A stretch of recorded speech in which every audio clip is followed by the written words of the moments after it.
सबसे पहले हम बात करेंगे कूजनेट्स कर्व के बारे में। कूजनेट्स कर्व क्या होता है? बहुत सिंपल, इन इक्वेलिटी और इकोनॉमिक ग्रोथ के रिलेशनशिप को दिखाता है कूजनेट्स कर्व। कूजनेट्स कर्व में इन इक्वेलिटी और इकोनॉमिक ग्रोथ के रिलेशनशिप को दिखाया जाता है। अच्छा, इकोनॉमिक ग्रोथ को इस कूजनेट्स कर्व में रिप्रेजेंट किया जाता है पर कैपिटा इनकम से।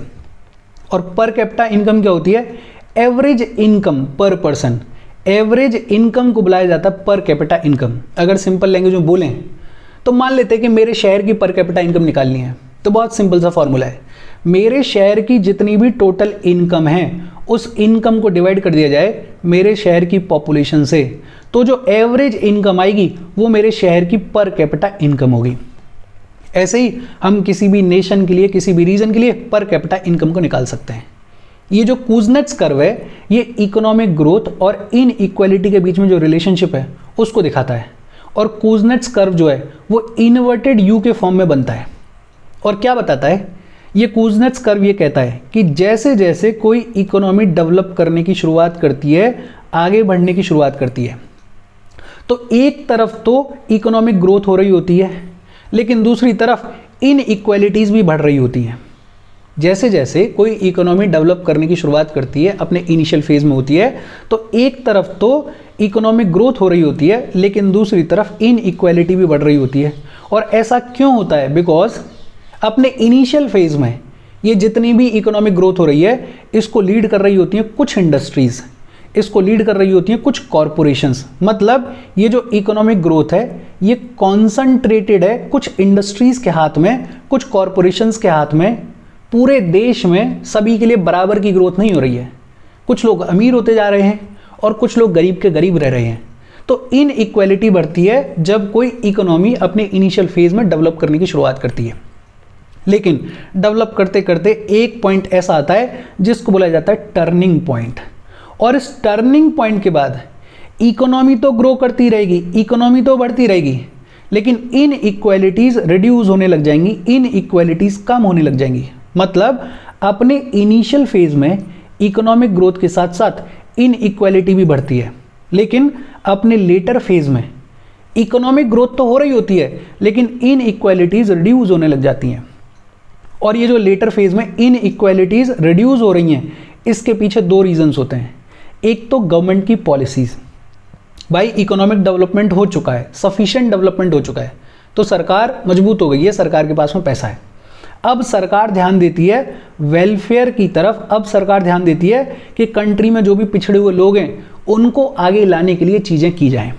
तो गवर्नमेंट पॉलिसीज़ जो हैं वो ऐसी बनाई जाती हैं कि जो इनइक्वालिटी है उसको रिड्यूस किया जाए। और दूसरा, देखो पहले तो ये जितना भी ग्रोथ हो रही थी वो कुछ इंडस्ट्रीज़ तक लिमिटेड थी, लेकिन एक टाइम के बाद नेचुरली ये जो इंडस्ट्रियल ग्रोथ है ये पहुँचेगी, ये पर्कुलेट करेगी विलेजेस तक। मतलब बहुत सारा एग्रीकल्चर डेवलप होने की शुरुआत करेगा, बहुत सारी एग्रो बेस्ड इंडस्ट्रीज डेवलप होने की शुरुआत करेंगी। और इसकी वजह से नेचुरली भी जो गांव कल तक पिछड़े हुए थे अब वो बढ़ने की शुरुआत करेंगे, आगे आने की शुरुआत करेंगे। और जब गांव बढ़ेंगे तो इनइक्वालिटी जो है वो रिड्यूस होने लग जाएगी। बहुत सिंपल, कूजनेट्स कर्व क्या कह रहा है कि देखो जब कोई इकोनॉमी डेवलप करने की शुरुआत करती है तो अपने इनिशियल फेज में एक तरफ इकोनॉमी ग्रो कर रही होती है लेकिन दूसरी तरफ इन इक्वालिटी भी बढ़ रही होती है। और उसका रीज़न क्या है? Concentrated development. लेकिन एक पॉइंट आता है जिसे बुलाया जाता है टर्निंग पॉइंट। इस टर्निंग पॉइंट के बाद एक तरफ तो इकोनॉमी ग्रो कर रही होती है लेकिन दूसरी तरफ इन इक्वालिटीज़ रिड्यूस हो रही होती हैं। और क्यों हो रही होती हैं? बिकॉज एक तो गवर्नमेंट पॉलिसीज़ लेकर आ रही है इन इक्वालिटीज़ को कम करने के लिए, और दूसरी तरफ ऑटोमेटिकली भी, नेचुरली भी ये जो इंडस्ट्रियल डेवलपमेंट है ये पर्कुलेट करता है विलेजेस तक, ये पहुंचता है विलेजेस तक। सिंपल सी बातचीत है कूजनेट्स कर्व की। फिर इसके बाद बात आती है पैराडॉक्स ऑफ थ्रिफ्ट के बारे में। ये जो पैराडॉक्स ऑफ थ्रिफ्ट है ये कॉन्सेप्ट दिया जॉन मेनार्ड केन्स ने। जॉन मेनार्ड केन्स जो हैं वो फादर ऑफ मैक्रो इकोनॉमिक्स हैं, आपको पता होना चाहिए। और जॉन मेनार्ड केन्स से कहते हैं कि अगर लोग एक लिमिट से ज़्यादा सेविंग्स करेंगे तो वो इकोनॉमिक ग्रोथ के लिए नुकसानदायक होता है, वो इकोनॉमिक ग्रोथ के लिए डेट्रीमेंटल होता है। कैसे होता है?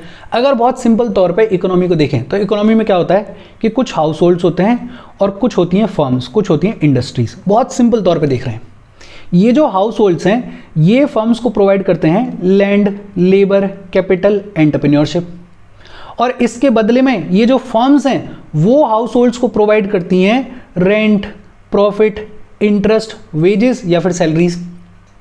और ये जो सैलरी मिल रही है, रेंट मिल रहा है, प्रॉफिट मिल रहा है, इंटरेस्ट मिल रहा है, इससे होती है हाउस होल्ड्स की इनकम। और इसी इनकम को यूज करके हाउस होल्ड्स डिमांड करते हैं इस फर्म से उसकी गुड्स एंड सर्विसेज की। और जब हाउस होल्ड्स डिमांड करते हैं गुड्स एंड सर्विसेज की, तो ये जो फर्म है इसको अपना प्रोडक्शन और ज़्यादा बढ़ाना पड़ता है। अगर प्रोडक्शन बढ़ाना है तो इस फर्म को और ज़्यादा लैंड चाहिएगी, लेबर चाहिएगी, कैपिटल चाहिएगी, एंटरप्रेन्योरशिप चाहिएगी। और ये लैंड, लेबर, कैपिटल, एंटरप्रेन्योरशिप कौन प्रोवाइड करेगा? यही हाउस होल्ड्स प्रोवाइड करेंगे। मतलब हाउस होल्ड्स की इनकम फिर से बढ़ेगी, इनकम और ज़्यादा बढ़ेगी तो हाउस होल्ड्स और ज़्यादा डिमांड करेंगे गुड्स एंड सर्विसेज की। और ये जो इकोनॉमी है ये ऐसे ही फंक्शन करती रहेगी, और ये जो इकोनॉमी है ये ग्रो करती रहेगी, ये आगे बढ़ती रहेगी। ये बहुत सिंपल सा एग्जाम्पल है, सर्कुलर फ्लो ऑफ इकोनॉमी, अपन ने पढ़ा था इसके बारे में। जेएम केन्स क्या कह रहे हैं कि इकोनॉमिक रिसेशन के दौरान, इकोनॉमिक मंदी के दौरान लोगों को डर लगता है, उनको लगता है कि कहीं उनका पैसा डूब ना जाए, और इसीलिए वो ज़्यादा से ज़्यादा सेव करने की कोशिश करते हैं। अब देखो मंदी है तो मंदी में डिमांड पहले से ही कम होगी, तभी तो मंदी है। ऊपर से लोगों ने ज़्यादा से ज़्यादा सेव करने की शुरुआत कर दी, मतलब लोग इन्वेस्ट नहीं करना चाह रहे, लोग खर्च नहीं करना चाह रहे हैं। अगर लोग खर्च नहीं करेंगे तो ये जो डिमांड है ये और ज़्यादा नीचे आएगी, मतलब एग्रीगेट डिमांड जो है वो बहुत ज़्यादा सीवियरली नीचे चली जाएगी। और जब डिमांड नीचे चली जाएगी तो बट ऑब्वियस सी बात है कि ये जो फर्म्स हैं, ये जो इंडस्ट्रीज़ हैं, इनको अपना प्रोडक्शन और कम करना पड़ेगा। और जब प्रोडक्शन और कम हो जाएगा तो इकोनॉमी हमारी ओवरऑल जो है वो नीचे चली जाएगी, और इसका नेगेटिव इम्पैक्ट हमारी इकोनॉमिक ग्रोथ पे देखने को मिलेगा। तो इस पैराडॉक्स ऑफ थ्रिफ्ट में जेएम केन्स से कहते हैं कि जब इकोनॉमिक रिसेशन आए तो लोगों को सेव नहीं करना चाहिए, लोगों को और ज़्यादा पैसा इन्वेस्ट करना चाहिए, कंज्यूम ज़्यादा चीज़ें करनी चाहिए, ताकि इकोनॉमी में डिमांड एक बार फिर से बढ़े। और अगर डिमांड बढ़ेगी तो वापस से प्रोडक्शन बढ़ेगा, और अगर प्रोडक्शन बढ़ेगा तो हमारी इकोनॉमिक ग्रोथ बढ़ेगी। एक तो बिहेवियर की बातचीत की गई इसमें। बिहेवियर की बातचीत क्या है कि जब इकोनॉमिक रिसेशन होता है तो लोग ज़्यादा से ज़्यादा सेव करने की कोशिश करते हैं, लेकिन सेव करने की वजह से जो डिमांड ऑलरेडी गिर रही होती है वो और ज़्यादा गिर जाती है, और डिमांड और ज़्यादा गिर जाती है तो प्रोडक्शन भी गिरता है। प्रोडक्शन अगर गिरेगा तो हमारी जो इकोनॉमिक ग्रोथ है वो भी नीचे आएगी। और केन्स जो है वो ये सजेस्ट कर रहे हैं कि जब इकोनॉमिक रिसेशन हो तो लोगों को सेव नहीं करना चाहिए, ज़्यादा से ज़्यादा खर्च करना चाहिए, ताकि जो डिमांड है वो पुश हो। अगर डिमांड पुश होगी तो प्रोडक्शन पुश होगा, प्रोडक्शन पुश होगा तो हमारी जो इकोनॉमिक ग्रोथ है वो भी आगे बढ़ेगी, वो भी पुश होगी। हालांकि इसके काउंटर आर्ग्यूमेंट्स भी हैं। जैसे बहुत सारे लोग काउंटर आर्ग्यूमेंट के तौर पे ये कहते हैं कि भाई देखो, लोग अगर सेव कर रहे हैं तो पैसा कहाँ रख रहे होंगे? पैसा रख रहे होंगे बैंक्स में, तो बैंक्स के पास में पैसा होगा। अगर बैंक्स के पास में पैसा है तो बैंक्स जो है वो फर्म्स को लोन दे दें, पैसा दे दें, और पैसा दे के डिमांड को पुश करवा लें, प्रोडक्शन को बढ़वा लें। प्रोडक्शन बढ़ेगा तो डिमांड बढ़ जाएगी, बड़ी सिंपल सी बात है। लेकिन फिर इसका भी काउंटर आर्ग्यूमेंट है। बहुत सारे लोग क्या कहते हैं कि इंडिया में तो लोग सेव ही नहीं करते हैं बैंक में, इंडिया में तो मम्मी मसाले के डब्बे में रखती है पैसा, इंडिया में तो लोग गोल्ड खरीद लेंगे, वो रखा रहेगा, लेकिन हाँ उनका फ्यूचर सिक्योर है, उनको ऐसा लगता है। तो लोग बैंक में उतना पैसा रखते ही नहीं है इंडिया में। तो ये आर्ग्यूमेंट, काउंटर आर्ग्यूमेंट, ये सारी चीज़ें चलती रहती हैं। अपने को ये समझना है कि ये पैराडॉक्स ऑफ थ्रिफ्ट क्या है। पीएचडी नहीं करनी है, पीएचडी करनी हो तो पढ़ लेना इसको और डिटेल में, इसमें बहुत सारी चीज़ें हैं, लेकिन हाँ यूपीएससी के पर्सपेक्टिव से सिर्फ इतना सफिशिएंट है। फिर इसके बाद बात आती है परेटो एफिशिएंसी के बारे में। विल्फ्रेडो परेटो ने ये कॉन्सेप्ट दिया, और विल्फ्रेडो परेटो ये कहते हैं परेटो एफिशिएंसी में कि देखो, एक इकोनॉमिक सिचुएशन ऐसी आती है जब आप किसी को बेटर ऑफ नहीं कर सकते हो, आप किसी को बढ़िया नहीं कर सकते हो इकोनॉमिक टर्म्स में, without making the others worse off. इसको एग्जाम्पल के थ्रू समझें। मान लेते हैं कि एक इंसान है ए और दूसरा इंसान है बी। इस ए इंसान के पास में 3 चॉकलेट्स हैं, और ये जो बी इंसान है इसके पास में 10 चॉकलेट्स हैं। अब आप भला करना चाह रहे हो ए का, और टोटल 13 ही चॉकलेट्स हैं पूरे इकोनॉमी में। अब आप भला करना चाह रहे हो ए का, आपने बी से बोला कि भाई अपनी 3 चॉकलेट्स दे दे मेरे को, और आपने 3 चॉकलेट्स बी से ली और इस ए को प्रोवाइड कर दी। ए के पास में अब कितनी चॉकलेट्स हो गई? 6 चॉकलेट्स हो गई। मतलब ए का तो भला हो गया, लेकिन बेचारे बी के पास में अब सिर्फ कितनी चॉकलेट्स रह गई हैं? 7 चॉकलेट्स रह गई हैं। मतलब बी का नुकसान हो गया। और यही है परेटो एफिशिएंसी, कि एक इकोनॉमिक सिचुएशन ऐसी आती है जब आप किसी एक इंसान का भला नहीं कर सकते हो इकोनॉमिक लेवल पे without making others worse off. एक होता है परेटो ऑप्टिमल, वो ये कहता है कि भाई देखो एक लिमिट तक आप किसी का बिना बुरा किए इकोनॉमिक टर्म्स में दूसरे का भला कर सकते हो। फिर आ जाता है कि परेटो एफिशिएंसी, इस इकोनॉमिक सिचुएशन के बियॉन्ड, इस इकोनॉमिक लिमिट के बियॉन्ड अगर आप किसी एक इंसान का भला करने की कोशिश करोगे तो किसी ना किसी को आप वर्स ऑफ करोगे, किसी ना किसी की स्थिति को आप खराब भी करोगे। बहुत सिंपल सी बातचीत है। इसमें ज़्यादा इंपॉर्टेंट है कूजनेट्स कर्व। बाकी पैराडॉक्स ऑफ थ्रिफ्ट याद रख लो एक लाइन में, और परेटो एफिशिएंसी को भी एक लाइन में याद रख लो। अच्छा, अपन आगे बढ़ें उससे पहले वीडियो पे लाइक के बटन को दबा दो। लाइक दबाना ज़रूरी है बिकॉज यूट्यूब वीडियो को कंसिडर करता है और थोड़ा सा पुश कर देता है, तो लाइक का बटन दबा दो। शेयर कर दो अपने सोशल मीडिया हैंडल्स पे, व्हाट्सएप वगैरह पे अपने फ्रेंड्स को, या जो भी लोग इसमें इंटरेस्टेड है उनको शेयर कर दो, और चैनल को सब्सक्राइब कर लो। अच्छा, इसके बाद बात आती है इनविजिबल हैंड्स के बारे में। Adam Smith, father of modern economics, Adam Smith ने एक किताब लिखी द वेल्थ ऑफ नेशंस 1776 में। इससे पहले भी एक दो किताब उन्होंने लिखी हैं, और इस किताब में एडम स्मिथ ने बात करी इनविजिबल हैंड्स के बारे में। हालांकि आपको ये जान के सरप्राइज होगा कि पूरी लाइफ में शायद एडम स्मिथ ने सिर्फ 3 बार बात की है इस इनविजिबल हैंड्स के बारे में। और ये जो वेल्थ ऑफ नेशंस नाम की इनकी पॉपुलर किताब है, इसमें तो शायद सिर्फ एक ही बार बात की है इस इनविजिबल हैंड्स के बारे में। लेकिन हाँ, over the period of time ये जो कॉन्सेप्ट है ये बेहद पॉपुलर हुआ। एडम स्मिथ जो है वो कैपिटलिज्म की बात करते थे, मतलब कैपिटलिस्ट इकोनॉमी को एस्टेब्लिश करने में एडम स्मिथ का सबसे इंपॉर्टेंट रोल है। एडम स्मिथ बात करते थे लाइजे फेयर के बारे में, लाइजे फेयर इकोनॉमी के बारे में। लाइजे फेयर एक फ्रेंच वर्ड है जिसका लिटरल मीनिंग होता है लीव अलोन। एडम स्मिथ ये कहते थे कि इकोनॉमी को अकेला छोड़ दिया जाना चाहिए, इकोनॉमी को एकदम फ्री छोड़ दिया जाना चाहिए। गवर्नमेंट को इकोनॉमी में इंटरफेयर करने की ज़रूरत नहीं है। गवर्नमेंट अगर इकोनॉमी में इंटरफेयर करेगी तो फ़ायदा कम होगा, नुकसान ज़्यादा होगा, ऐसा कहते थे एडम स्मिथ। एडम स्मिथ कहते थे कि ये जितनी भी इकोनॉमी है इसको फ्री छोड़ दो, इसको खुला छोड़ दो। और मार्केट में कुछ ऐसी अनसीन फोर्सेज हैं जिनको एडम स्मिथ बुलाया करते थे इनविजिबल हैंड्स। कुछ ऐसी अनसीन फोर्सेज हैं जो कि ऑटोमेटिकली मार्केट को रेगुलेट करती हैं, जो कि ऑटोमेटिकली देखती हैं कि सप्लाई ठीक रहे, डिमांड ठीक रहे, प्राइजेस ठीक रहे। मतलब अगर मार्केट को खुला छोड़ दिया जाएगा तो मार्केट अपने आप फंक्शन करेगा, अपने आप चीज़ों को बैलेंस में रखेगा, और इसमें अपने आप से चीज़ें होती रहेंगी बिकॉज लोगों का इंटरेस्ट भी है। अब भाई सेल्फ इंटरेस्ट है तो कोई एक लिमिट से ज़्यादा महंगी चीज़ को नहीं खरीदेगा। प्रोड्यूसर का अपना इंटरेस्ट है, प्रोड्यूसर एक लिमिट से ज़्यादा किसी भी चीज़ को सस्ती नहीं बेचेगा। तो एडम स्मिथ ये कह रहे हैं कि अगर आप मार्केट को खुला छोड़ दोगे, फ्री छोड़ दोगे, तो मार्केट में कुछ अनसीन फोर्सेज हैं जो कि दिखती नहीं है लेकिन फंक्शन कर रही हैं, जिनको एडम स्मिथ बुला रहे हैं इनविजिबल हैंड्स। ये जो अनसीन फोर्सेज हैं ये अपने आप देख लेंगी मार्केट को, ये अपने आप बैलेंस कर लेंगी सप्लाई को, ये अपने आप बैलेंस कर लेंगी डिमांड को, ये अपने आप बैलेंस कर लेंगी प्राइजेस को। फॉर एग्जाम्पल, हमने लॉ ऑफ सप्लाई के बारे में पढ़ा था, उसी एग्जाम्पल को अपन ले लेते हैं। लॉ ऑफ सप्लाई क्या कहता है कि जब किसी कमोडिटी की प्राइजेस बढ़ती हैं तो उसकी सप्लाई भी ऑटोमेटिकली इंक्रीज हो जाती है। प्राइजेस बढ़ती हैं तो सप्लाई इंक्रीज हो जाती है। क्यों हो जाती है? बिकॉज जो प्रोड्यूसर पीछे बैठा हुआ है उसको लगता है कि यार रातों रात प्राइजेस बढ़ गई हैं, अब ज़्यादा से ज़्यादा फ़ायदा उठाया जाए। और फ़ायदा कैसे उठाएंगे? जब ज़्यादा से ज़्यादा चीज़ें प्रोड्यूस की जाएंगी, बेची जाएंगी। मान लेते हैं कि कोई ए प्रोडक्ट था, इसकी प्राइस कल रात तक थी 10 रुपये, लेकिन आज हो गई इसकी प्राइस 1000 रुपये। ऐसा होता नहीं है लेकिन मान लेते हैं। तो जो पीछे प्रोड्यूसर्स बैठे हुए हैं वो क्या सोचेंगे कि भाई इतना पैसा बढ़ गया है, मतलब प्रॉफिट ही प्रॉफिट है, तो ज़्यादा से ज़्यादा माल की सप्लाई करो और इस रेट पे बेचने की कोशिश करो ताकि ज़्यादा से ज़्यादा प्रॉफिट हमें मिले। लेकिन मार्केट में अनसीन फोर्सेस हैं। जब एक लिमिट से ज़्यादा प्रोडक्ट की सप्लाई हो जाएगी तो ऑटोमेटिकली ये जो प्राइसेस हैं वो वापस से नीचे आ जाएंगी, और नीचे आ जाएंगी तो मार्केट एक बार फिर से बैलेंस हो जाएगा। ये बहुत ही सिंपलिस्टिक एग्जांपल लिया अपन ने। इकोनॉमी इतनी सिंपलिस्टिक होती नहीं है, लेकिन हाँ, इससे आप चीज़ों को समझ सकते हो।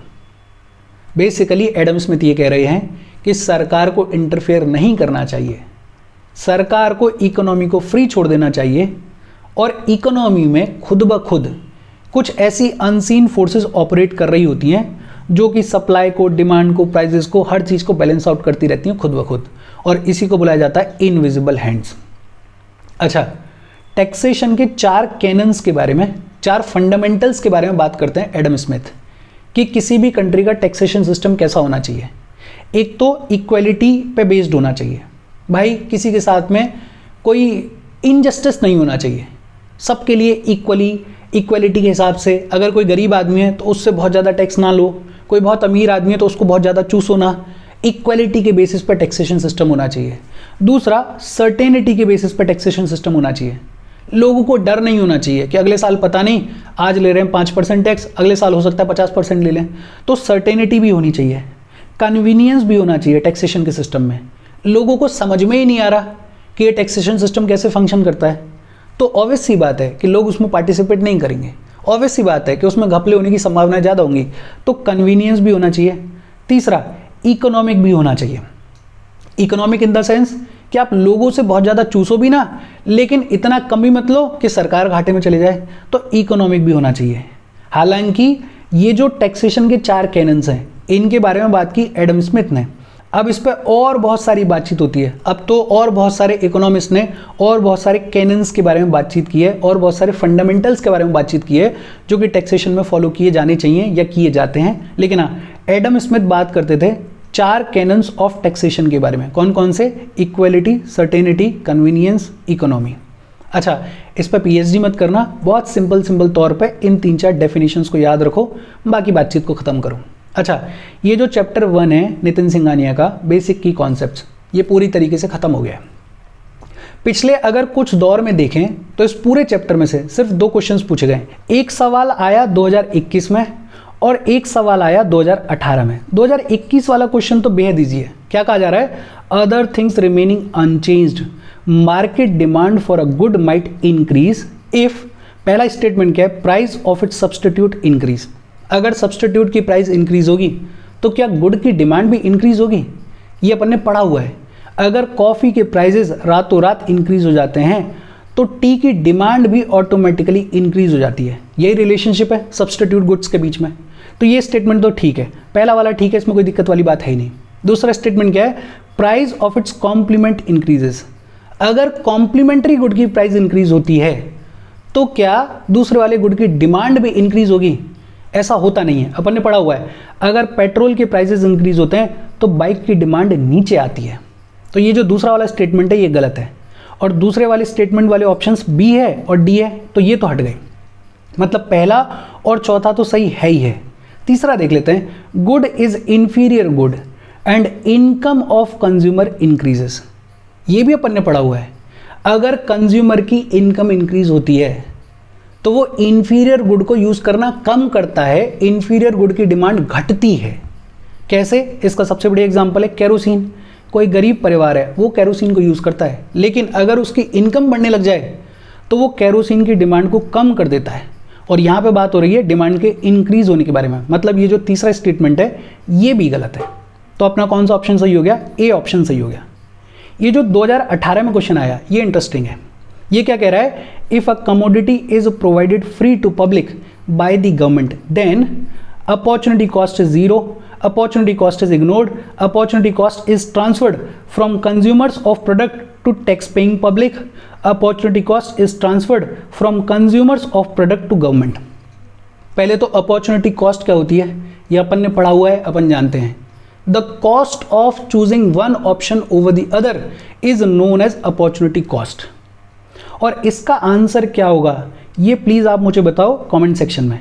अगर ज़्यादातर लोग सही बता रहे होंगे तो कोई दिक्कत वाली बात है नहीं, और अगर नहीं बता रहे होंगे, जानना है, तो फिर अपन डिस्कस कर लेंगे इसको किसी एक सेक्शन में।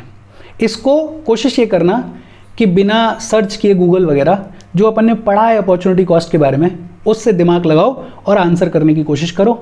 अगर ठीक आंसर आएगा तो कोई दिक्कत वाली बात है नहीं, और अगर डिस्कस करना है तो अपन डिस्कस कर लेंगे किसी अगले लेक्चर में, कोई दिक्कत वाली बात नहीं है। या फिर जब चैप्टर 2 खत्म करेंगे तब इसको डिस्कस कर लेंगे।